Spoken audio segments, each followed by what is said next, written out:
Hey there, and welcome. Today, I'll be looking back at a game called 80's Overdrive, made by Insane Code and published by them as well back in 2020. 80's Overdrive is a 2D racing game heavily inspired from a 1986 classic called Outrun. I talked about the game a bit in an average preview before and kept playing it until finally recently finishing it.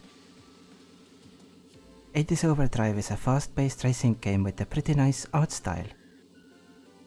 It's fancy and colorful and bright for the most part.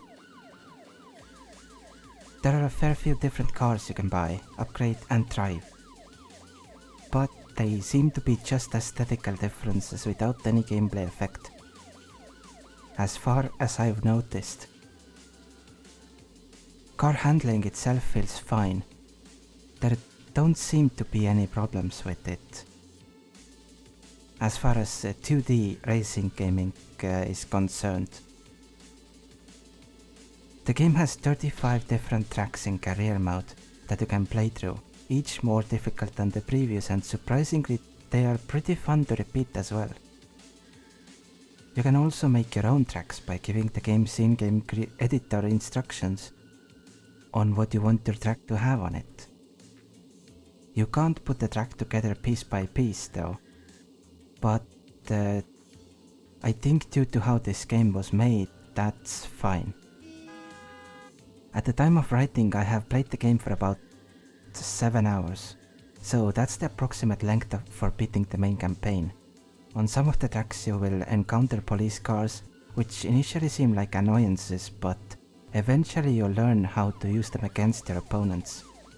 They try to crash into you, so evade them in such a way that they'll crash into an opponent instead.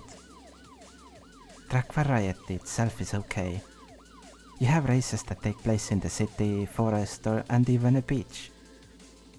These might seem like aesthetical differences, but different biomes do feel like they have different difficulties, whether that's just a perception or not. The game also has a time trial mode. This is the mode that is basically Outrun. You have a timer and you have to try to get as far as you can. At the end of each segment you have 2 roads you can choose from as your next theme or next driving segment. That increases variety by a huge amount. Time trial might be the mode that I'll just keep coming back to many times in the future. In conclusion, I quite liked the game. It wasn't amazing per se, but it was decently fun and it has enough for me to do that I will play more of it over time. Going into it for a time trial or 2 every now and then seems to be the way to play it, after you finish the campaign. That's pretty much all I can think of to say about this game. So thank you very much for watching, and I'll see you next time.